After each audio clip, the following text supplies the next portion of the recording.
अच्छा, तो मुझे कौन बताएगा कि वाटर के एसेंट ऑफ सैप के लिए ड्राइविंग फोर्स जो होता है उसका नाम क्या है? कौन बताने जा रही है? असेंट ऑफ सैप के लिए ड्राइविंग फोर्स कौन होता है? चैट बॉक्स में जल्दी बताओ। असेंट ऑफ सैप के लिए ड्राइविंग फोर्स कौन होता है? कौन कौन बता रहा है? अदीबा दांत तोड़ेंगे तुम्हारा। खादीबा, वेरी गुड बेटा। असेंट ऑफ सैप, पानी को ऊपर चढ़ने के लिए जो ड्राइविंग फोर्स होता है उसका नाम क्या है बेटा? बता।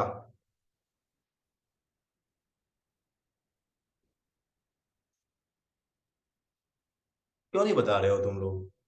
कल ही तो बता रहे थे कि असेंट ऑफ सैप, पानी को ऊपर चढ़ने के लिए जो ड्राइविंग फोर्स है उसको बोलते हैं ट्रांसपिरेशन पुल या ट्रांसपिरेशन। हाँ, कल ही तो बताए थे।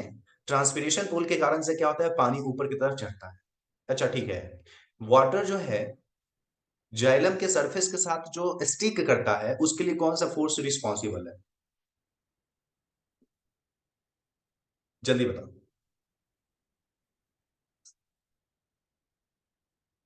वाटर का मॉलिक्यूल जो सरफेस के साथ अटैच करता है जाइलम के, उसके लिए कौन सा फोर्स रिस्पॉन्सिबल है? Adhesive force, very good Sabina. Okay. और वाटर के मॉलिक्यूल्स आपस में किस फोर्स के द्वारा अटैच्ड होते हैं? कोहेसिव, वेरी गुड खातिबा, एक्सीलेंट बेटा। चल ठीक है। तो पिछले क्लास में ये सारी चीजें हम लोग डिस्कस कर चुके थे। Okay Sabina, good. ये सब हम लोग डिस्कस कर चुके थे। आज हम लोग उससे आगे डिस्कस करने वाले हैं। आज बेटा कुछ इंपॉर्टेंट चीज हम लोग डिस्कस करने वाले हैं, ठीक है ना? जैसे एक बहुत ही इंपॉर्टेंट इवेंट अपन डिस्कस करेंगे, उसको हम लोग रूट प्रेशर के नाम से जानते हैं। ठीक है ना? Root pressure. ठीक है ना? एक मिनट। ओके। हम लोग आज थोड़ा सा रूट प्रेशर के बारे में डिस्कस करने वाले हैं। ठीक है ना? तो एक मिनट रुक जाओ। ओके। हम लोग आज रूट प्रेशर के बारे में डिस्कस करने वाले हैं। ओके। तो ये रूट प्रेशर होता क्या है जी, चलिए उसके बारे में थोड़ा सा डिस्कस कर लेते हैं। बड़ा ही इंपॉर्टेंट इवेंट है ये रूट प्रेशर। ठीक है ना? इस रूट प्रेशर को हम लोग विशेष नाम से जानते हैं। अगर इसको एक डिफाइन करना हो तो इसको हम लोग बोलते हैं पॉजिटिव हाइड्रोस्टैटिक प्रेशर।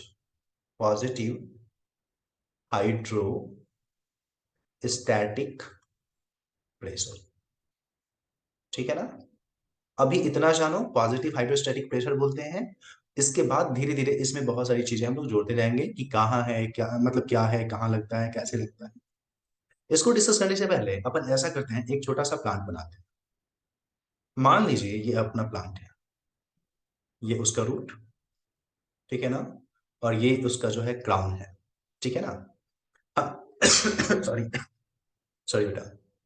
हाँ। तो हमने पिछली क्लास में क्या डिस्कस कर रखा था, ध्यान दो। हमने डिस्कस कर रखा था कि ये जो पानी है इसके इस जाइलम में चढ़ता है। ये है जाइलम। ठीक है ना? और जाइलम से चढ़ते हुए लीफ से होते हुए वो लॉस हो जाता है। ये मैंने जाइलम बना रखा। ठीक है ना? तो बेटा यहाँ पे हमने पिछले क्लास में डिस्कस किया था, होता क्या है कि जो पानी है ना, सबसे पहले रूट के द्वारा, रूट हेयर सेल के द्वारा एब्जॉर्ब कर लिया जाता है, फिर एपोप्लास्टिक और सिम्प्लास्टिक पाथवे के द्वारा वो आगे की तरफ जाता है ना। एपोप्लास्टिक सिम्प्लास्टिक पाथवे के द्वारा वो आगे की तरफ जाइलम में जाता है। ठीक है ना? लेकिन यहीं पे हमने एक इंटरेस्टिंग चीज क्या डिस्कस किया था बेटा? हमने यहाँ पे डिस्कस किया था कि एक्चुअली में यहाँ पे एक बड़ा इंपॉर्टेंट कॉन्सेप्ट है, वो है हमारा सुब्रेन के डिपोजिशन। अगर हम लोग एंडोडर्मिस में देखें तो, ध्यान दो मेरी बात। अगर अपन एंडोडर्मिस में देखें तो हम लोग क्या जानते हैं? एंडोडर्मिस में क्या होता है कि यहाँ पे सिवरीन का डिपोजिशन होता है, जिस कारण से वहां पे क्या होता है, केवल और केवल जो है वो सेम प्लास्टिक पाथवे ही पॉसिबल हो पाता है। एपोप्लास्टिक पाथवे नहीं होता है। समझना मेरी बात गौर से। ठीक है ना? ये मैं दिखा देता हूं एंडोडर्मिस का सवरीन डिपोजिशन। सवरीन डिपोजिशन। ठीक है ना? जिस डिपोजिशन को हम लोग विशेष नाम से जानते हैं, क्या बोलते हैं इसको हम लोग? इसको बोलते हैं हम लोग कास्पेरियन स्ट्राइप ना। कास्पेरियन स्ट्राइप। इसका थोड़ा इंपॉर्टेंस मैं यहां पे बताता हूं, समझना मेरी बात गौर से। ये जो कास्पेरियन स्ट्राइप है इसका इंपॉर्टेंस अपन देखते हैं। ठीक है? इसका इंपॉर्टेंस देखते हैं। ध्यान दे मेरी बात। अगर हम लोग यहां पे देखें तो ये मान लो हमारा सब, सॉरी, 1 मिनट। ओके, 1 मिनट रुक जाओ। ये हमारा सबरीन का डिपोजिशन बेटा, ठीक है ना। तो हम लोग क्या देख रहे थे यहाँ पे, जो सेल्स थे, लेट सपोज इसके आसपास में सेल है, ठीक है ना। सेल कैसे है, ये सेल लगा हुआ है, ये सेल लगा हुआ है, सॉरी, हाँ, यहाँ पे क्या है, कुछ इस तरीके से सेल्स लगे हुए हैं। ये एक सेल है, ये एक सेल है, इंडोडर्मल सेल है ये इंडोडर्मल सेल है। और इंडोडर्मल सेल के बीच में क्या है, सबरीन का डिपोजिशन हो गया, ठीक है ना। ये जो इंडोडर्मल सेल्स हैं उसके बीच में सबरीन का डिपोजिशन हो गया है। इस कारण से अगर हम लोग देखें तो पानी जो है अभी तक क्या होता था, इस दोनों सेल के बीच से होकर के आ जाता था, एपोप्लास्टिक पाथवे करता था, ठीक है ना। लेकिन जैसे ही यहाँ पे आया, इस पानी को न चाहते हुए भी अब जाना पड़ेगा इस सेल में, और सेल से होते हुए वो आएगा फिर वापस एपोप्लास्टिक पाथवे ना। तो यहाँ पे सीम प्लास्टिक पाथवे में वो जाता है। मतलब क्या, हम लोग अगर देखें यहाँ पे तो सबरीन डिपोजिशन के पास में, कस्पेरिन स्ट्राइप के पास में, यहाँ पे क्या हमारा पॉसिबल है, ओनली सीम प्लास्टिक पाथवे पॉसिबल है। समझना मेरी बात, ओनली सीम प्लास्टिक पाथवे जो है वो पॉसिबल है, समझना, ये केवल पॉसिबल है, ठीक है बेटा। अगर ओनली सिम प्लास्टिक पाथवे यहाँ पे पॉसिबल है तो उसका मतलब तुम समझ रहे हो, उसका मतलब ये हुआ कि पानी को और मिनरल्स को, उसको प्लाज्मा मेम्ब्रेन से क्रॉस होना ही पड़ेगा। समझ रहे हो मेरी बात, ठीक है ना। हम बोल सकते हैं वाटर, ठीक है ना, प्लस मिनरल्स, ठीक है ना, would have to would have to cross किसको, तो एंडोडर्मल प्लाज्मा मेम्ब्रेन को, ठीक है ना। ये जो प्लाज्मा मेम्ब्रेन है उसको क्रॉस करना ही पड़ेगा बेटा, समझना मेरी बात। अच्छा एक बात बता, अगर इंडोडर्मल लाइनिंग को क्रॉस इसको करना ही पड़ेगा, मतलब क्या, ये आयन है, मिनरल्स होता क्या है, मैं मिनरल्स की यहाँ पे बात कर रहा हूँ। मिनरल्स बेसिकली होता क्या है, मिनरल्स तो विशेष प्रकार का आयन ही तो होता है, sodium ion, potassium ion, calcium ion ना। तो इस आयन को जाना पड़ेगा प्लाज्मा मेम्ब्रेन से होकर के। अगर प्लाज्मा मेम्ब्रेन से आयन को जाना पड़ेगा, पोलर मॉलिक्यूल को जाना पड़ेगा, तो तुम्हें क्या लगता है वो सिंपल डिफ्यूजन के जरिए जाएगा, लगता है तुम्हें, नहीं। क्योंकि वो चार्ज पार्टिकल है, इस कारण से उसको फैसिलिटी चाहिए होगी, उसे कैरियर प्रोटीन चाहिए हो ना। तो हम लोग बोल सकते हैं कि मिनरल्स का जो ट्रांसपोर्ट यहाँ पे होने होने वाला है, इसके ट्रांसपोर्टेशन के लिए क्या, किस चीज की जरूरत होगी, तो बोल सकते हैं इसकी रिक्वायरमेंट होती है क्या, तो कैरियर प्रोटीन, ठीक है ना। कैरियर प्रोटीन उस पे बैठ करके वो अंदर जाने वाला है, सीम प्लास्टिक पाथवे करने वाला है, ठीक है ना। और अगर ये कैरियर प्रोटीन यहाँ पे है, ठीक है ना, तो इसका महत्व क्या होगा, इसका महत्व ये होगा कि अभी तक तो देखो, रूट हेयर सेल से कोई भी मॉलिक्यूल आसानी से यहाँ तक पहुंच जा रहा था क्योंकि एपोप्लास्टिक पाथवे से जाता था। लेकिन जैसे ही वो सेम प्लास्टिक पाथवे में गया, प्लाज्मा मेम्ब्रेन का प्रोटीन पूछेगा भाई कहाँ, किधर ना। और इस तरीके से क्या होगा, ये एक तरीके का गेट है, एक तरीके का चेक पॉइंट है। यहाँ पे पूछा जाएगा उस मॉलिक्यूल को कि कहाँ जा रहे हो तुम, तुम्हारी जरूरत नहीं है, तुम यहीं बाहर में रहो, ठीक है ना। अगर प्लांट को उससे जरूरत है तो प्लांट को, अगर जरूरत है तो वो उसको जाने देगा, अगर जरूरत नहीं है तो उसको नहीं जाने देगा। मतलब क्या, हम लोग बोल सकते हैं कि एंडोडर्मिस जो हमारा ना एक तरीका का चेक पॉइंट है। जैसे तुम मान ले मुजफ्फरपुर से बाहर जा रही है, ठीक है ना, तो आगे नाका लगा हुआ होता है, वहां पे पुलिस खड़ा होता है, देखता है कि इसको जाने देना है कि नहीं जाने। वैसे ही तो यहाँ पे है प्लाज्मा मेम्ब्रेन का प्रोटीन, वो डिसाइड करेगा इसको अंदर जाने देना है कि नहीं जाने देना है ना। तो इस तरीके से यहाँ पे सिलेक्शन ऑफ मिनरल्स होता है। मिट्टी में कोई भी मिनरल्स पड़ा हुआ हो, प्लांट को उससे कोई लेना देना नहीं है। प्लांट को जो जितना लेना है देना है, जितना भी उसको जरूरत है, यहाँ पे क्या होगा, कास्पेरिन स्ट्राइप के पास में जो सिम्प्लास्टिक पाथवे है, वो डिटरमाइन कर लेगा कि हाँ इसको जाने देना है, इसको नहीं जाने देना है ना।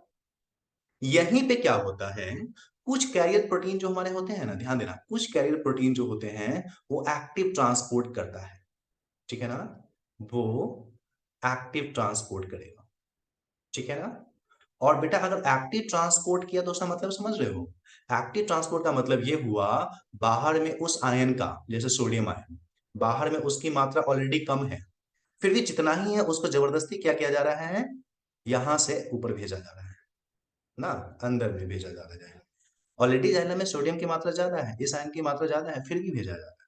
समझ रहे हो मेरी बात, फिर भी उसको अंदर की तरफ जो है वो क्या किया जा रहा है बेटा, उसको भेजा जा रहा है। बाहर में सोडियम की मात्रा ऑलरेडी कम है, ठीक है ना, लेकिन फिर भी अगर वो अंदर चला गया तो ये सेल जो है ना जबरदस्ती उसको भेजेगा जाइलम के पास में, जबरदस्ती भेजेगा, ठीक है ना। जबरदस्ती इस तरीके से देखेंगे तो हमें क्या पता चलने वाला है, जाइलम के पास में फोर्सफुली उसको भेज रहा है। समझना मेरी बात, बहुत इंपॉर्टेंट कॉन्सेप्ट बता रहा हूं। और इस तरीके से तुम क्या देखोगे, जाइलम में, जाइलम मान लो ये जाइलम है, ये अंदर में जाइलम है, ठीक है ना। तो तुम्हें क्या पता चलेगा, इस जाइलम में जो सोडियम है उसकी मात्रा, या जो भी मॉलिक्यूल हो, जो भी आयन हो, उसकी मात्रा ज्यादा हो गया। ये मिनरल्स है, इसकी मात्रा ज्यादा हो गई।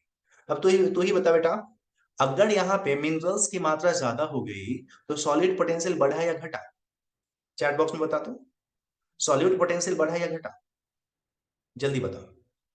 अगर जाइलम में एक्टिव ट्रांसपोर्ट के कारण से सॉल्यू मिनरल अंदर डाल दिया गया तो सॉलिड पोटेंशियल बढ़ेगा या घटेगा? जल्दी बताओ चैट बॉक्स में। हाँ, अगर सॉल्यूट ज्यादा मात्रा में हो गया तो सॉल्यूट पोटेंशियल बढ़ेगा ना बेटा। हम्म, सॉलिड पोटेंशियल बढ़ेगा, वेरी गुड ना। सॉलिड पोटेंशियल यहाँ पे हाई होगा। अगर जाइलम में सॉलिड पोटेंशियल हाई हो गया तो उसका मतलब क्या हुआ, वाटर पोटेंशियल घटा या बढ़ा? चैट बॉक्स में बताओ। वाटर पोटेंशियल घटेगा, ओके। अगर बेटा वाटर पोटेंशियल यहाँ पे घट गया तो उसका मतलब तुम समझ रहे हो, बाहर में जो पानी पड़ा हुआ है ना, वो दौड़े दौड़े दौड़े दौड़े क्या होगा, अंदर की तरफ डिफ्यूज करेगा ना। जो पानी है वो अंदर की तरफ क्या होगा, डिफ्यूज करेगा ना। और बेटा अगर पानी अंदर की तरफ डिफ्यूज करेगा तो तुमको क्या लगता है, पानी अंदर में भरना नहीं है, स्टार्ट हो जाएगा इस जाइलम में? हाँ, पानी इस जाइलम में भरना स्टार्ट हो जाएगा ना।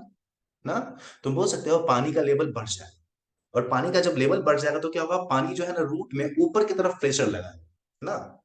और इस कारण से पानी कुछ ऊंचाई तक अपने आप ऊपर जो है वो खड़ा हो जाएगा ना।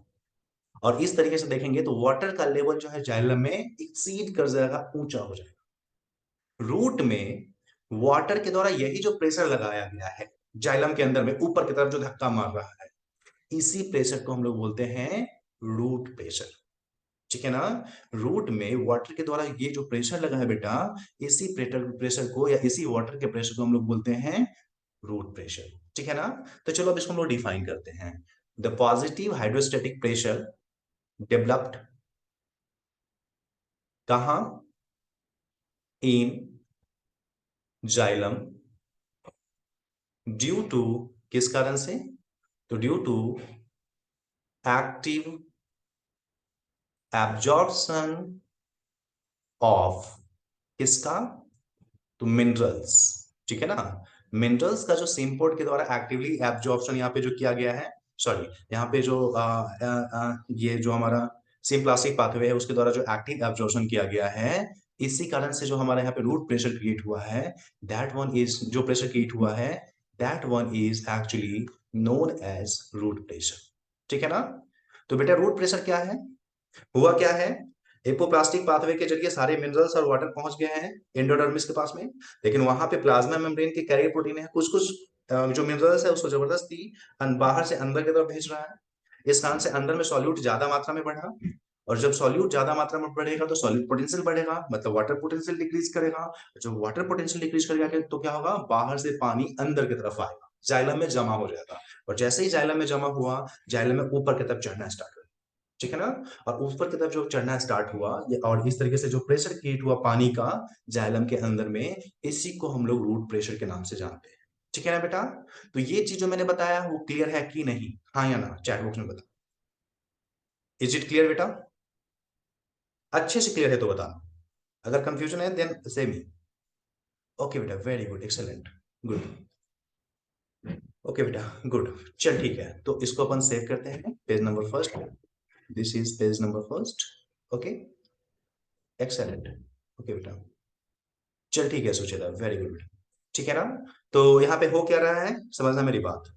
एपोप्लास्टिक सेम प्लास्टिक दोनों पाथवे के द्वारा पानी और उनमें घुला हुआ मिनरल्स दोनों पहुंच गया इंडोडर्मिस के पास, लेकिन वहां पे है कैस्परिन एस्ट्राइड, उसको पार नहीं कर सकता है, वो प्लास्टिक पाथवे नहीं होगा, इस कारण से उसको सेम प्लास्टिक पाथवे में जाना पड़ेगा। मतलब कि आप प्लाज्मा मेम्ब्रेन को क्रॉस करना पड़ेगा। वहीं जब क्रॉस कर रहा होता है तो कैरियर प्रोटीन ये डिसाइड करता है कि इस मिनरल्स को प्लांट के अंदर में जाने देना है कि नहीं जाने देना, ठीक है ना। जब डिसाइड हो गया कि हाँ जाने देना है, तो अंदर में ज्यादा हो कम हो कोई मतलब नहीं है, उसको भेजा जाएगा। लेकिन अगर मान ले अंदर में ऑलरेडी ज्यादा है, बाहर में कम है, फिर भी भेज रहे हैं, मतलब एक्टिव ट्रांसपोर्ट कर रहे हैं। एक्टिव ट्रांसपोर्ट करने का मतलब क्या, अंदर में सॉल्यूट को भर रहे हैं, और जब भरेंगे तो क्या होगा, सॉलिड पोटेंशियल बढ़ेगा। सॉलिड पोटेंशियल बढ़ा तो क्या होगा, वाटर पोटेंशियल डिक्रीज किया। और जब वाटर पोटेंशियल डिक्रीज किया उसका मतलब क्या हुआ बेटा, पानी बाहर से अंदर की तरफ आएगा, प्रेशर डेवलप्ड होगा, उसी को हम लोग रूट प्रेशर के नाम से डिस्कस करते हैं। ठीक है ना। तो चल, हम लोग रूट प्रेशर डिस्कस कर चुके हैं, अब हम लोग रूट प्रेशर के एप्लीकेशन की बात करते हैं, यूजेज ऑफ रूट प्रेशर। ठीक है ना। एप्लीकेशन ऑफ रूट प्रेशर, ध्यान देना। हम लोग थोड़ा सा एप्लीकेशन ऑफ रूट प्रेशर की बात करते हैं। ठीक है ना। जो रूट प्रेशर है, जो कि पॉजिटिव हाइड्रोस्टैटिक प्रेशर हमारा था, उसका क्या एप्लीकेशन है, क्या उसका यूज है, थोड़ा उसके बारे में बात करते हैं। ठीक है ना। देखो, अगर हम लोग बात करेंगे एप्लीकेशन ऑफ रूट प्रेशर की, तो इसका सबसे जो महत्वपूर्ण काम है वो ये है कि जड़ में पानी की मात्रा को बढ़ाता है, जिस कारण से ट्रांसमिशन पूल जो है ना, जब उसको खींचेगा तो आसानी से ऊपर चला। ठीक है ना। ध्यान देना, समझो इस चीज को। ये हमारा प्लांट है। ठीक है ना। ये प्लांट है। इस प्लांट में ट्रांसपीरेशन हो रहा है, पानी बाहर निकल रही है ना। ट्रांसपीरेशन पुल हो रहा है, पानी को ऊपर की तरफ खींचा जा रहा है। पानी को जब ऊपर की तरफ खींचा गया तो ये पानी ऊपर की तरफ चढ़ेगा ना। अगर नीचे पानी ज्यादा मात्रा में ज्यादा जमा हो गया, मतलब क्या, यहाँ पे हमारा रूट प्रेशर भी डेवलप हो गया। ठीक है ना। तो यही फायदा होगा ना, ऊपर से खींचा जा रहा है और नीचे से धक्का लगाया जा रहा है पानी से, तो पानी आसानी से चल जाएगा। समझ रहे हो ना। कोई खींच रहा है, तुम पीछे से धक्का भी दे रहे हो, तो बेहतर है ना, पानी आसानी से चढ़ जाएगा ना। तो इस तरीके से हम लोग बोल सकते हैं, सबसे पहला जो इसका काम होगा वो ये होगा कि ये ease of ascent of sap के लिए रिस्पॉन्सिबल होता है। पानी को आसानी से ऊपर चढ़ाने के लिए पौधे में ये आवश्यक होता है। लेकिन ये मत समझना कि अगर ट्रांसमिशन पूल नहीं रहेगा तो रूट प्रेशर केवल धक्का लगा करके पानी को चढ़ा देंगे। रूट प्रेशर इतना इफिशियंट नहीं है कि 135 मीटर और 120 मीटर पानी ऊपर चढ़ा पाए। ये ज्यादा से ज्यादा 6-7 मीटर तक धक्का लगा सकता है, उससे ज्यादा नहीं। छोटे छोटे पौधों में ये कर सकता है, लेकिन बड़े पौधों में केवल रूट प्रेशर के द्वारा अगर तुम सोचोगे कि पानी को पहुंचा दे, तो ये पॉसिबल नहीं है। ठीक है ना। छोटे छोटे जैसे घास का पेड़ हो गया, आपने आसपास की झाड़ी है, तो उसमें रूट प्रेशर जो है पानी को ऊपर तक पहुंचा सकता है, लीफ तक। ठीक है ना। लेकिन बड़े बड़े पौधे में ट्रांसपीरेशन पुल का होना तो बहुत ही जरूरी है, इसके बिना तो काम चल ही नहीं सकता है। ठीक है ना। तो पहला काम हमारा क्या हुआ बेटा, फर्स्ट काम अपना है वो ये है कि ease of ascent of sap के लिए रिस्पॉन्सिबल होता है, पानी को जाइलम में ऊपर पहुंचाने के लिए ये रिस्पॉन्सिबल। ठीक है ना। उसके अलावा अगर हम लोग बात करेंगे बेटा, तो एक बहुत ही इंपॉर्टेंट इवेंट भी इसमें देखने को मिलता है। ये गटेशन नाम का एक इवेंट करवाता है, गटेशन। ठीक है ना। ये जो है ना, गटेशन नाम का एक इवेंट है, उसको करने के लिए रिस्पॉन्सिबल होता है। ये इवेंट बहुत इंपॉर्टेंट है, तो चलो उसको हाईलाइट करके अपन अच्छे से डिस्कस करते हैं। गटेशन, सबसे पहला पॉइंट तो ये याद रखना, ये झाड़ी वाले पौधे जो होते हैं ना, छोटे छोटे जो पौधे होते हैं उसमें होता है। ठीक है ना। किसमें होगा, तो लिख लेते हैं, अकर्स इन ग्रासेस, घास उसमें।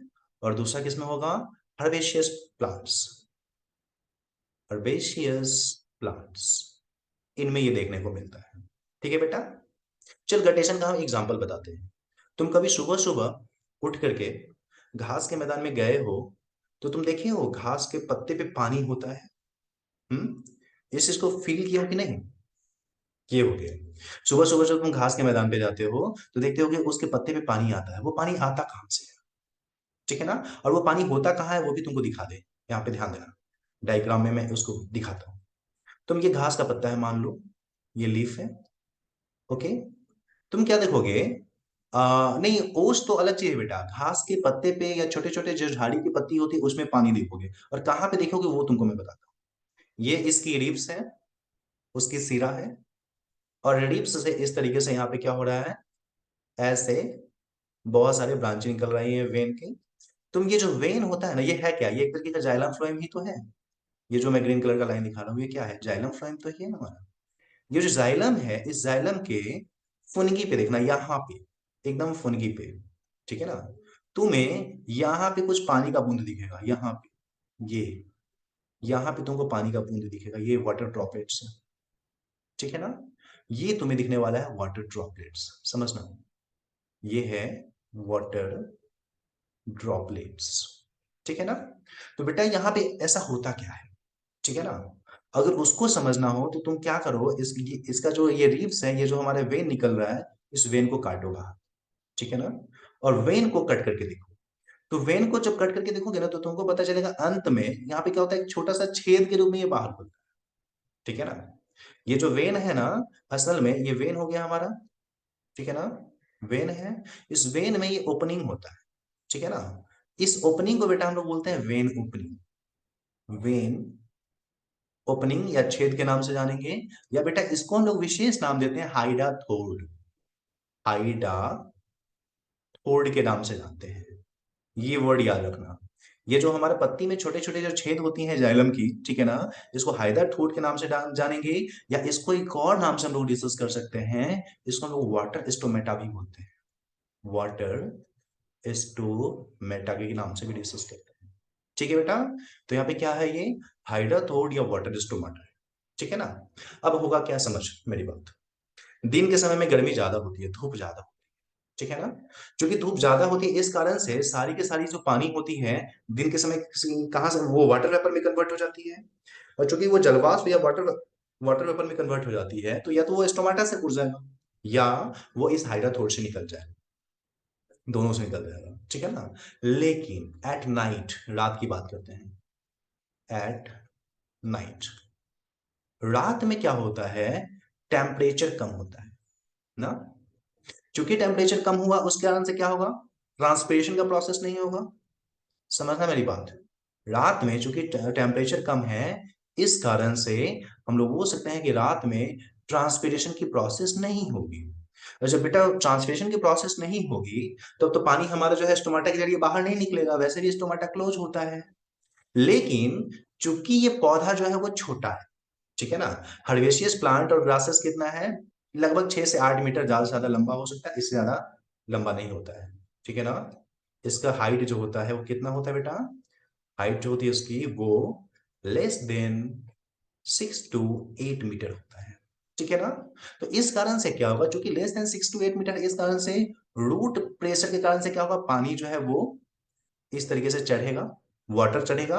और वाटर कौन सा, वाटर प्लस मिनरल्स या सैप बोल सकते हैं हम। सैप जो है वो चढ़ेगा, और चढ़ने के बाद ये जो है ना, इस तरीके से यहाँ पे आकर के धीरे धीरे धीरे धीरे यहाँ पे क्या होता है, ड्रॉप के रूप में जमा होना स्टार्ट होता है। समझना मेरी बात, यहां से रेस करके वो ड्रॉप के रूप में निकलना स्टार्ट हो जाता है। ये है क्या, वाटर ड्रॉपलेट है, ठीक है ना। वाटर ड्रॉपलेट है, ठीक है ना। और इस तरीके से जब तुम सुबह में जाते हो, तो तुमको वहां पे पानी का बूंद निकला हुआ दिखता है, ठीक है ना। वही दिन का समय होता है तो ये बूंद नहीं होता, ये तो वाष्प बदल में कन्वर्ट होकर उड़ गया होता। लेकिन चूंकि रात के समय में उतना गर्मी नहीं है, टेम्परेचर कम है, ठीक है ना, ट्रांसपिरेशन की प्रोसेस नहीं हो रही है, इस कारण से ये बूंद के जरिए बाहर निकलता है, ठीक है ना। यही जो लॉस ऑफ वाटर है थ्रू हाइड्राथोड in night due to absence of transpiration, इसी प्रोसेस को बेटा हम लोग क्या बोलते हैं, इसको हम लोग बोलते हैं गटेशन, ठीक है ना। इसी प्रोसेस को हम लोग गटेशन लिखते हैं, मैं यहाँ पे इसका डेफिनेशन लिखता हूँ, ठीक है ना। इसी प्रोसेस को हम लोग गटेशन बोल सकते हैं। हम लोग बोल सकते हैं ये है क्या बेटा, इसको हम लोग बोल सकते हैं loss of water plus minerals, ठीक है ना, थ्रू, 1 मिनट, हाँ, थ्रू हाइड्राथोड due to absence of transpiration, okay, is called is called guttation, ठीक है ना। तो बेटा गटेशन क्या है वो क्लियर हुआ कि नहीं, हाँ यार चैट बॉक्स में अच्छे से बताओ, गटेशन क्या है, ये चीजें क्लियर हुआ, हाँ या ना बेटा, जल्दी। ओके बेटा, वेरी गुड, एक्सलेंट। चल ठीक है, वेरी गुड बेटा। चल ठीक है, तो अगर ये चीजें क्लियर हो गई तो मैं कुछ क्वेश्चंस पूछ रहा हूं, बताना मुझे, क्या गटेशन 120 मीटर लंबे पौधे में हो सकता है, हाँ या नहीं। हाँ आदिल बोल बेटा, चैट बॉक्स में बोल, जल्दी बता, 120 मीटर लंबे पौधे में हो सकता है, नहीं, क्यों, क्योंकि रूट प्रेशर उतना ऊंचा पानी नहीं पहुंचा पाएगा, ठीक है। चल ओके। दूसरा बेटा, दूसरा क्वेश्चन बेटा, ध्यान दे। सेकंड क्वेश्चन, सेकंड क्वेश्चन है गटेशन किसके कारण होता है? जल्दी बता चैट बॉक्स में, किसके कारण होता है गटेशन? गटेशन किस फोर्स के कारण या किसके कारण होता है? जल्दी चैट बॉक्स में बता।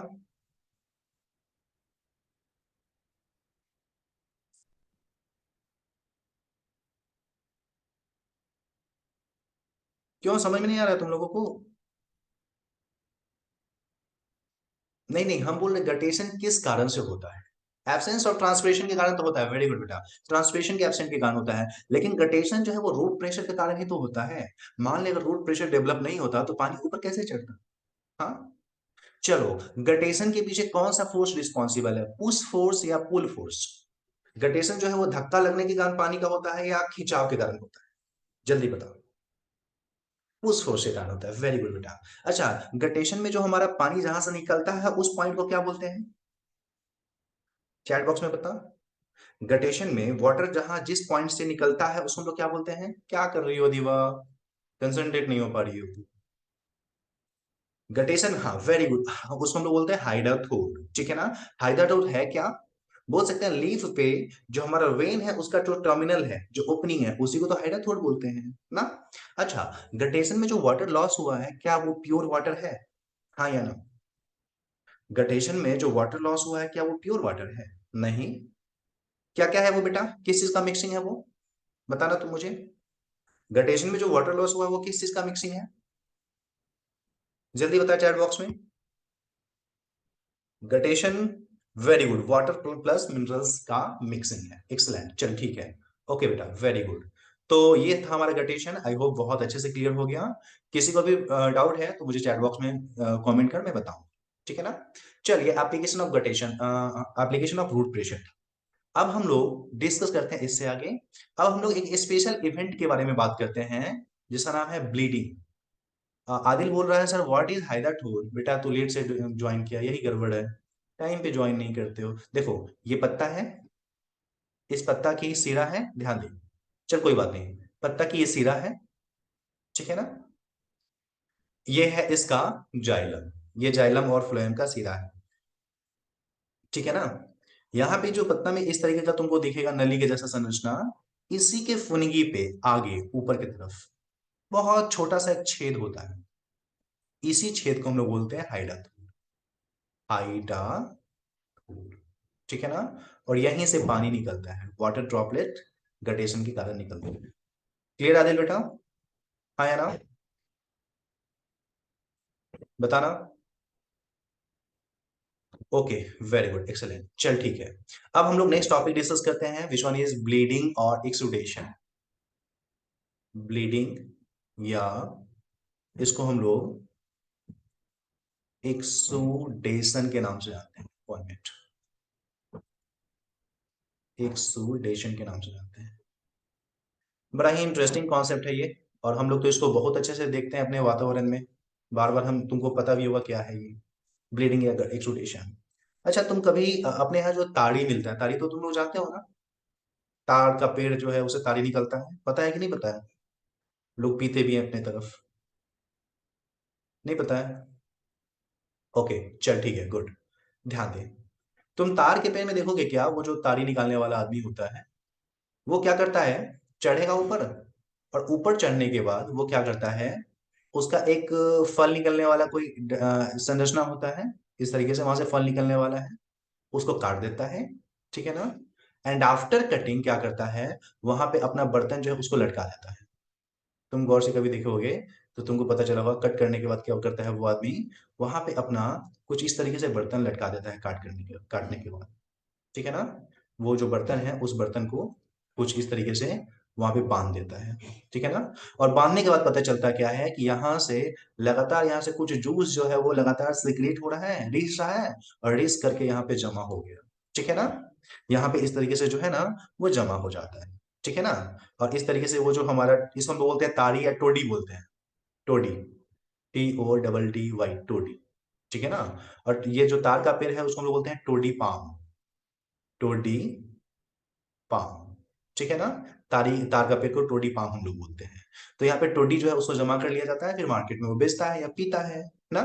तो बेटा ये कॉन्सेप्ट है कि ये जो प्लांट है, इस प्लांट में ये टोडी आया कहां से, उसका भी कॉन्सेप्ट जो है वो रूट प्रेशर ही है। ठीक है ना। होता क्या है, अगर हम काट दिए किसी चीज को तो वहां से हमारे से ब्लड निकलना स्टार्ट हो जाता है, वैसे ही यहाँ से जूस निकलना स्टार्ट हो जाता है। ठीक है ना। और ये जूस कौन सा होगा बेटा, ये जूस जो हमारा है ये हमारा जाइलम सैप हो सकता है, और कुछ मात्रा में फ्लोएम जो है, फ्लोएम का भी सैप होगा यहाँ पे। 1 मिनट, 1 मिनट। हाँ, जो हमारा जाइलम है वो हो सकता है, या हमारा जो फ्लोएम है वो भी हो सकता है। दूसरा काम क्यों नहीं कर रहा है। ओके हाँ, ये जो हमारा है ना, होगा क्या, ये हमारा जो फ्लोएम है, ठीक है ना, उस फ्लोएम का सैप भी हो सकता है। ठीक है ना। और जो जाइलम हमारा है, उस जाइलम का भी सैप हो सकता है। जो जाइलम जो है इस तरीके से गया, वो जाइलम जो है उसका भी सैप हो सकता है। जाइलम का जो सैप है वो भी हो सकता है। ठीक है ना। तो इस तरीके से जो टोडी हमारा है वो कुछ और नहीं, ये हमारा क्या है, जाइलम का जो जूस है वो है, जाइलम का सैफ है वो है, और जो फ्लोएम जो ऊपर में खाना बना है वो हो सकता है। फ्लोएम सैप जो है वो भी हो सकता है। देखो मैं क्या मिस्टेक करता हूं, मैंने यहाँ पे स्पेलिंग मिस्टेक कर दिया है, सॉरी। हाँ, तो यहाँ जो फ्लोएम है उस फ्लोएम का सैप भी हो। ठीक है ना। फ्लोएम का भी सैफ होगा, और इस तरीके से हमारा टोडी जो है वो बनता है ना। तो देख रहे हो टोडी में क्या है, टोडी में जाइलम सैप, जाइलम सैप का मतलब क्या, जाइलम सैप का मतलब हुआ वाटर, और उसके साथ बहुत ज्यादा मात्रा में क्या है, मिनरल्स है। ठीक है ना। फ्लोएम सैप में क्या है, फ्लोएम सैप में तुम देखोगे तो उसमें मिलने वाला है सुक्रोज, और उसके साथ बहुत ज्यादा मात्रा में क्या मिलने वाला है बेटा, जो वाटर है वो मिलने वाला है। तो देख रहे हो टोटी बड़ा है, मतलब कि न्यूट्रिशनल है। मिनरल्स, खनिज लवण बहुत प्रचुर मात्रा में होती है। उसको जो पीने वाला होता है, जो जो शराब पीता है, उससे बेहतर तारी पीना होता है, बॉडी के लिए बहुत ही बेनिफिशियल है ये, अगर एक तरीके से डिस्कस करें तो। ठीक है ना। तो जो ताड़ी है उसमें चूंकि मिनरल्स बहुत ज्यादा मात्रा में भरा पड़ा हुआ है, इसलिए शराब की तुलना में तो ये बहुत अच्छा है। ठीक है ना। और सुक्रोज देख रहे हो, एनर्जी के लिए भी यहाँ पे कुछ चीजें हैं। ये कभी भी बॉडी को नुकसान नहीं करता, जनरली ये नुकसान नहीं करता है। लेकिन वही आदमी वाइन पीता है तो वो नुकसान करता है। चलो वो अपना टॉपिक नहीं है। हमारा टॉपिक क्या है कि यहाँ पे जो सीक्रेट हुआ है ना, उसका एक पार्ट काट दिए, और वहां जो सीक्रेट होकर के जो टोडी यहाँ पे जमा हुआ है, इसी मतलब कि जमा होने के प्रोसेस को या इसके निकलने के प्रोसेस को हम लोग क्या बोलते हैं, एक्सुडेशन या ब्लीडिंग के नाम से डिस्कस करते हैं। ठीक है ना। तो इसको कैसे डिफाइन करेंगे, बोल सकते हैं हम लोग, loss of SAP by plant after cutting. ठीक है ना। कटिंग के बाद जो वहां पे हमारा निकलता है उसी को हम लोग बोलते हैं एक्सुडेशन या ब्लीडिंग। लेकिन इंटरेस्टिंग यहाँ चीज क्या है, यहाँ पे उस प्लांट में ज्यादा ब्लीडिंग होगा जिसका रूट प्रेशर ज्यादा हो। ठीक है ना। अगर रूट प्रेशर बहुत ज्यादा है तो क्या होगा, ज्यादा मात्रा में जाइलम सैप मिलेगा। ठीक है ना। तो हम लोग बोल सकते हैं loss of SAP by plant after cutting. ठीक है ना। Under influence of, influence of क्या, तो बोल सकते हैं एक्सेस ऑफ क्या, रूट प्रेशर। ठीक है ना। बहुत ज्यादा मात्रा में अगर रूट प्रेशर लगे उस पौधे में, तभी उसमें ये लॉस ऑफ जो हमारा सैप है या ये जो चीजें बाहर निकल रही हैं वो देखने को मिलेगी, नहीं तो नहीं देखने को। तुम तार के पेड़ में ये ब्लीडिंग करवा सकते हो, क्या आम के पेड़ में करवा सकते हो, नहीं होगा उसमें। क्यों, क्योंकि उसमें उतना रूट प्रेशर डेवलप नहीं होता है। तुम बांस के पेड़ में करके देखो, नहीं होगा। तुम और किसी प्लांट में करके देखो, नहीं होगा। मतलब क्या, ब्लीडिंग के लिए जरूरी है कि ज्यादा से ज्यादा मात्रा में क्या हो, रूट प्रेशर हो। अगर ज्यादा मात्रा में रूट प्रेशर होगा तो क्या होगा, एक्सेस मात्रा में वहां से जो है जाइलम सैप ऊपर में जाएंगे, वो ब्लीड होंगी, ज्यादा मात्रा में जमा हो। ठीक है ना। तो ब्लीडिंग या एक्सुडेशन क्लियर हुआ बेटा, हाँ या ना, चैट बॉक्स में बता मुझे जल्दी। ठीक है बेटा। हम्म। तो हम लोग एसेंट ऑफ सैप डिस्कस कर चुके हैं, जाइलम के द्वारा कैसे ट्रांसपोर्ट होता है वो हम लोग डिस्कस कर चुके हैं। अब हम लोग बेटा डिस्कस करने वाले हैं फ्लोएम में ट्रांसपोर्ट कैसे होता है। ठीक है ना। इंपॉर्टेंट टॉपिक है और आसान भी है। ठीक है ना। हम लोग फ्लोएम ट्रांसपोर्ट के बारे में डिस्कस करेंगे, फ्लोएम के द्वारा ट्रांसपोर्ट कैसे होता है। ठीक है ना। हम लोग फ्लोएम के द्वारा ट्रांसपोर्ट की बात करेंगे, जिसको हम लोग फूड ट्रांसलोकेशन इन प्लांट भी बोलते हैं। ठीक है ना? इसको हम लोग फूड ट्रांसलोकेशन इन प्लांट बोलते हैं। ठीक है ना? प्लांट में जो फूड का जो ट्रांसलोकेशन होता है, लॉन्ग डिस्टेंस ट्रांसपोर्ट होता है, उसके बारे में डिस्कस करने वाले हैं। ठीक है बेटा? तो सबसे पहले ये मुझे बता, जो फ्लोएम है वो क्या ट्रांसपोर्ट करता है, बताना मुझे थोड़ा। फ्लोएम किस चीज को ट्रांसपोर्ट करता है? जल्दी चैट बॉक्स में कमेंट कर। फ्लोएम किस चीज को ट्रांसपोर्ट करता है? एक्सलेंट बेटा, वेरी गुड। फ्लोएम जो है वो ट्रांसपोर्ट करता है सुक्रोज को, वाटर को। वेरी गुड बेटा। ठीक है ना? ये मेनली ट्रांसपोर्ट करता है, ठीक है ना, मेनली ट्रांसपोर्ट करता है सुक्रोज प्लस वाटर। ठीक है ना? सुक्रोज प्लस वाटर, जिसको फ्लोएम स्टैप भी बोलते हैं। लेकिन ऐसा नहीं कि केवल सुक्रोज एंड वाटर होगा, कुछ मात्रा में, ठीक है ना, सम अमाउंट ऑफ आपको इसमें मिनरल्स भी दिखने वाला है। हम लोग डिस्कस करेंगे इसके बारे में। मिनरल्स भी ट्रांसलोकेट होता है। उसके साथ में कुछ मात्रा में अमाइनो एसिड जो है वो भी ट्रांसपोर्ट होता है। ठीक है ना? अमाइनो एसिड भी ट्रांसपोर्ट होता है। उसके साथ साथ बहुत सारे फाइटो हार्मोन्स जो होते हैं ना, ठीक है ना, वो हार्मोन्स भी ट्रांसपोर्ट होते हैं। ठीक है ना? तो फ्लोएम के द्वारा जनरली सुक्रोज का ट्रांसपोर्ट होता है। लेकिन बेटा ये बोलना है कि केवल सुक्रोज का ट्रांसपोर्ट होता है, वो गलत है। सुक्रोज के साथ साथ minerals, amino acid and hormone जो है हमारा, उसका भी ट्रांसपोर्ट देखने को मिलता है। ठीक है ना? ओके। दूसरा पॉइंट, जो फ्लोएम है उसमें मतलब जैसे हम लोग जाइलम में देख रहे थे, ट्रांसपोर्ट हमेशा रूट से लीफ की तरफ हो रहा था, यूनिडायरेक्शनल।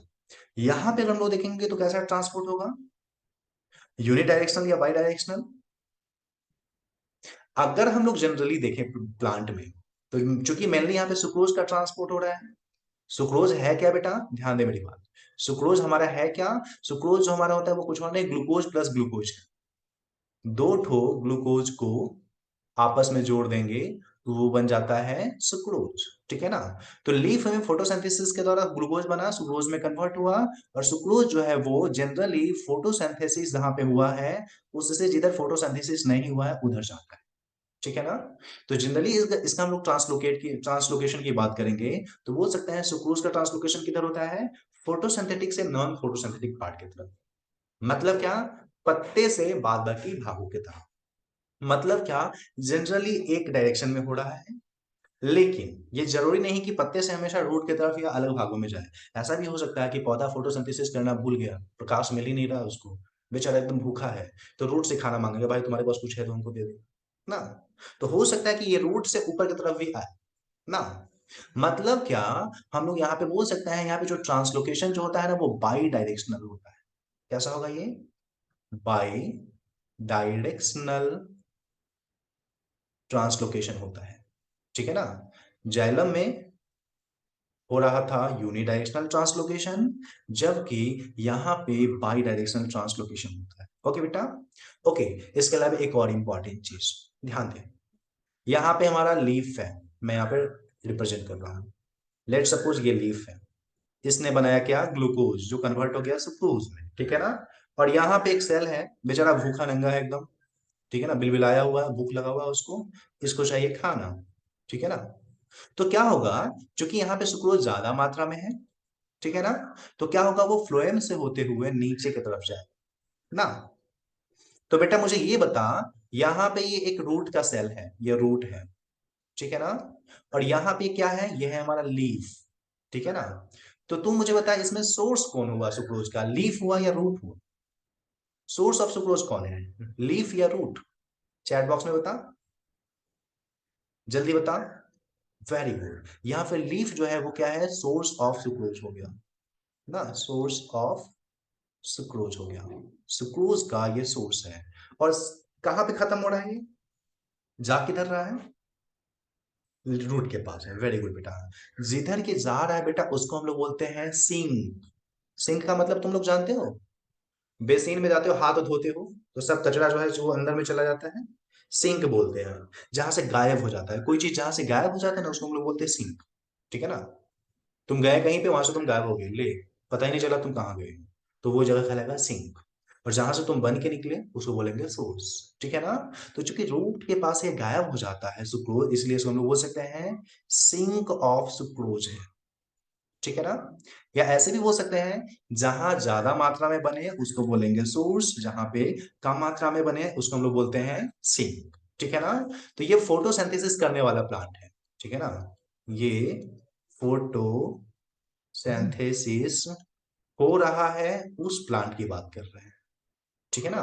फोटोसिंथेसिस जिस प्लांट में हो रहा है बेटा, उस प्लांट की बात कर रहे हैं। यहाँ पे क्या हुआ बेटा, सोर्स हमारा कौन है, हम लोग को समझ में आ रहा है, सोर्स यहाँ पे लीफ हो गया, जबकि सिंक हमारा कौन है, सिंक यहाँ पे रूट हो गया, या प्लांट के अलग अलग भाग जहाँ पे भूखा सेल पड़ा हुआ है वो है। ठीक है ना। तो आप मुझे बताइए यहाँ इसमें ट्रांसपोर्ट ऑफ फूड किधर होगा, सोर्स टू सिंक या सिंक टू सोर्स, किधर होगा, चैट बॉक्स में बता दो। खाना किधर से किधर जाएगा, सोर्स सिंक या सिंक से सोर्स, जल्दी बताओ। खाना किधर से किधर जाएगा, सोर्स टू सिंक या sink to source. Very good, excellent बेटा। यहाँ पे हम लोग को क्या देखने को मिलता है, यहाँ पे जो खाना है अपना वो सोर्स से सिंक की तरफ जाता है, ज्यादा से कम की तरफ जाता है ना, सोर्स से सिंक की तरफ जाता है ना। तो मतलब क्या, अगर फ्लोएम में देखेंगे तो फ्लोएम में ट्रांसलोकेशन ऑफ फूड किधर हो रहा है, सोर्स टू सिंक। चल एक और चीज, एक और प्लांट हम लोग बना रहे हैं। ठीक है ना। लेकिन इस बेचारे प्लांट का किस्मत खराब है, ऐसे जगह पे लग गया है जहां पे सूर्य की प्रकाश नहीं आ रही है, फोटोसिंथेसिस बेचारा नहीं कर पा रहा है, पानी नहीं है, बहुत दिक्कत है इसके साथ। ठीक है ना। अभी अभी सब कुछ मिल रहा था, लेकिन अब जो है ना उल्टा हो गया है, फोटोसिंथेसिस नहीं कर पा रहा है।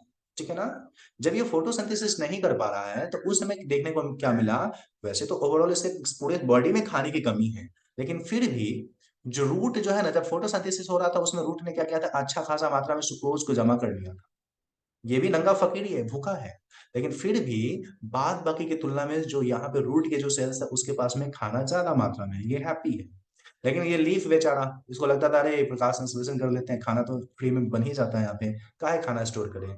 इसके पास में लीफ के पास में जो सेल है उसके पास अब खाना उतना ज्यादा मात्रा में नहीं ना। मतलब क्या, इसके पास में रिजर्व फूड है। ठीक है ना। बोल सकते हैं इसके पास में रिजर्व फूड है। ठीक है ना।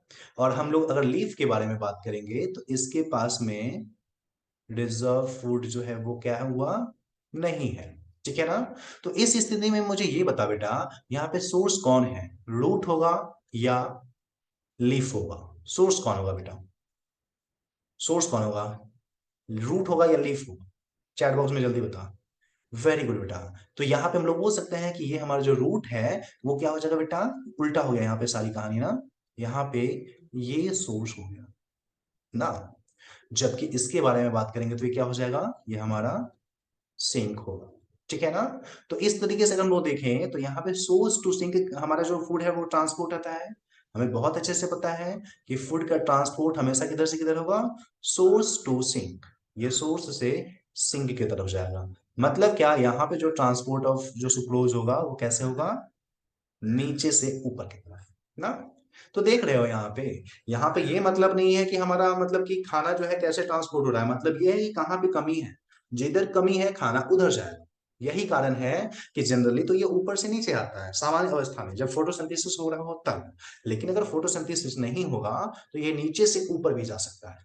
यही कारण है कि बेटा इस तरीके के ट्रांसपोर्ट को हम लोग क्या बोलते हैं, इसको बोलते हैं बाई डायरेक्शनल ट्रांसलोकेशन। ठीक है ना। इसी तरीके के ट्रांसलोकेशन को बेटा हम लोग क्या नाम देते हैं, बाई डायरेक्शनल ट्रांसलोकेशन के नाम से इसको हम लोग जानते हैं। ठीक है ना। 1 मिनट। ओके। इसको हम लोग बाई डायरेक्शनल ट्रांसलोकेशन जो है उस नाम से डिस्कस करते हैं। यहां तक तो सारी चीजें क्लियर, हाँ या ना, जल्दी चैट बॉक्स में बताना। ओके बेटा, वेरी गुड। मुझे पेज नंबर बता दो। वेरी गुड बेटा खातिवा तवशुम, पेज नंबर बता। ओके, ये पेज नंबर 4। चलिए जी, एक्सेलेंट। इसको अपन सेव करते हैं, इसके आगे एक छोटा सा टॉपिक और देख लेते हैं। कभी कभी ये क्वेश्चन पूछा जाता है कि अरे भाई यहाँ पे फोटोसिंथेसिस के द्वारा बना क्या था, ग्लूकोज बना था ना, glucose is formed by photosynthesis. लेकिन हम लोग इस ग्लूकोज को ट्रांसलोकेट कभी नहीं करते। हम ऐसा भी तो कर सकते हैं कि ग्लूकोज बना, इस ग्लूकोज को भेज दें कि जाओ भाई तुम जाओ नीचे ना। हम लोग कभी भी ग्लूकोज को नहीं भेजते हैं। ग्लूकोज ना भेज करके हम लोग क्या करते हैं, दो ठो ग्लूकोज को पकड़ लेते हैं, ठीक है ना, और दो ग्लूकोज को जोड़ देते हैं, और जोड़ने के बाद उसको भेजते हैं। और ये दो ग्लूकोज जोड़ने के बाद जो बना वो हमारा क्या है, डाइसैकराइड है, सुक्रोज है, ठीक है ना। तो वैसे बनता फोटोसिंथेसिस में ग्लूकोज है, लेकिन भेजते किसको हम लोग हैं, सुक्रोज को। ऐसा क्या कारण है, क्यों ऐसा करते हैं, ये पूछा जाता है, ठीक है ना। हम लोग बोल सकते हैं why sucrose is translocated instead of glucose. Glucose को ट्रांसलोकेट ना करके हम लोग सुक्रोज को क्यों ट्रांसलोकेट करते हैं, ठीक है ना। ये कभी कभी पूछा जाता है। तो बेटा इसके पीछे कारण है, कारण क्या है हम तुमको बताते हैं। इसके पीछे पहला जो कारण है, बिकॉज पहला जो कारण है वो ये है कि जो सुक्रोज जो होता है ना, ग्लूकोज जो हमारा होता है, वो हमारा रिएक्टिव होता है, रिड्यूसिंग होता है, ठीक है ना। ग्लूकोज जो हमारा है वो कैसा है, ये एक तरीके का रिड्यूसिंग शुगर है, ठीक है बेटा। चूंकि ये रिड्यूसिंग शुगर है, इस कारण से क्या होगा, हेंस इट विल रिएक्ट, ठीक है ना, वो रिएक्शन कर लेगा, ठीक है ना। और जैसे ही वो रिएक्ट करेगा क्या होगा, वो टूट जाएगा, ठीक है ना। जबकि अगर हम लोग सुक्रोज की बात करें, ठीक है ना, तो सुक्रोज कैसा मॉलिक्यूल है, ये एक तरीके का नॉन रिड्यूसिंग शुगर है, ठीक है ना, नॉन रिड्यूसिंग शुगर है, ठीक है ना। इस कारण से hence it will not react, रास्ते में वो किसी के साथ रिएक्ट नहीं करेगा। क्योंकि उसके साथ रिएक्शन नहीं करेगा, इस कारण से हम बोलते हैं भाई ग्लूकोज को मत भेज, गड़बड़ हो जाएगा। दो ठो ग्लूकोज को आपस में जोड़ दे, तब आराम से ये जाएगा। तुम मार्केट में जाने वाले होते, पता चल जाता है मम्मी को कि अरे ये जाती है, तो सबके घर के रुक रुक के जाती है, कभी चाची के यहाँ, कभी फूफी के यहाँ, आराम से बात करते हुए जाएगी, 4 घंटे में आएगी। पता नहीं आएगी कि रात में वहीं पर रुक जाएगी ना। बगल वाली बहन है, वो चुपचाप जाती है, काम करके वापस आ जाती है, तो उसको भेजा जाएगा ना, तुमको क्यों भेजा जाएगा। सेम यहाँ पे है, चूंकि ग्लूकोज रिएक्टिव मॉलिक्यूल है, इस कारण से उसको नहीं भेजा जाता है। उसके जगह पे दो ग्लूकोज को आपस में जोड़ दिया जाता है, सुक्रोज बना दिया जाता है और उसको भेजा जाता है, ठीक है ना। पहला तो कारण ये हो गया, ये कारण नंबर फर्स्ट है, ठीक है ना, ये रीजन नंबर फर्स्ट है, ठीक है ना। दूसरा कारण क्या है, ध्यान दे, अगर तुम दो ठो ग्लूकोज को भेजते, ठीक है ना, तो इसका सॉल्यूट पोटेंशियल क्या होता, इसका जो सॉल्यूट पोटेंशियल है वो दुगुना हो जाता, 2 गुना हो जाता है। लेकिन वही दो ग्लूकोज को आपस में जोड़ करके एक सुक्रोज में बदल दिए, तो ये मॉलिक्यूल कितना हुआ, एक ही ना। हाँ, ये दो अलग अलग जाता तो दो मॉलिक्यूल था, लेकिन यहाँ पे हमारा जो मॉलिक्यूल है वो एक ही है। मतलब सॉलिड पोटेंशियल हमारा उतना ज्यादा नहीं बढ़ेगा, आधा ही रहेगा। अगर सॉलिड पोटेंशियल आधा रहेगा तो क्या होगा, पानी का ज्यादा प्रेशर नहीं लगेगा, वाटर का जो लेवल है वो मेंटेन रहे, ठीक है ना। तो पानी के लेवल को मेंटेन करने के लिए भी, ऑस्मोटिक प्रेशर को मेंटेन करने के लिए भी बोला जाता है दो ठो ग्लूकोज को मत भेजो। दो ठो ग्लूकोज को भेजोगे, सॉलिड पोटेंशियल दोगुना हो जाएगा, वाटर पोटेंशियल हाफ हो जाएगा, पानी की कमी हो जाएगी, अंदर पानी जो है वो धक्का लगाएगा, ठीक है ना। बेहतर है दो को जोड़ करके एक मॉलिक्यूल बना दें, सॉलिड पोटेंशियल उतना तेजी से इंक्रीज नहीं करेगा, इस कारण से क्या होगा, वाटर पोटेंशियल उतना ज्यादा नहीं गिरेगा, पानी का धक्का मुक्की जो है फ्लो में उतना ज्यादा नहीं हो, ठीक है ना। तो हम लोग बोल सकते हैं कि सुक्रोज जो है, ठीक है ना, ये भी हालांकि ऑस्मो एक्टिव मॉलिक्यूल है, ठीक है ना, लेकिन ये जो है ना उतना ज्यादा वाटर पोटेंशियल जो हमारा सॉलिड पोटेंशियल को डिक्रीज नहीं करेगा जितना मात्रा में ग्लूकोज करते हैं। तो ये दो रीजन है जिस कारण से क्या किया जाता है, ग्लूकोज को न भेज करके सुक्रोज को भेजा जाता है, ठीक है ना। तो ये चीजें क्लियर हुई क्या बेटा, चैट बॉक्स में जल्दी बताओ, चीजें क्लियर हुई, हाँ या ना। ओके आदिल, वेरी गुड बेटा। Okay Adiba, okay Khadiba, Arfa, good, चल ठीक है। ओके बेटा तवश्शुम, वेरी गुड। ये पेज नंबर बताओ मुझे, पेज नंबर बताइए, 5। ओके बेटा तवश्शुम, गुड आदिल खादिबा, चल ठीक है।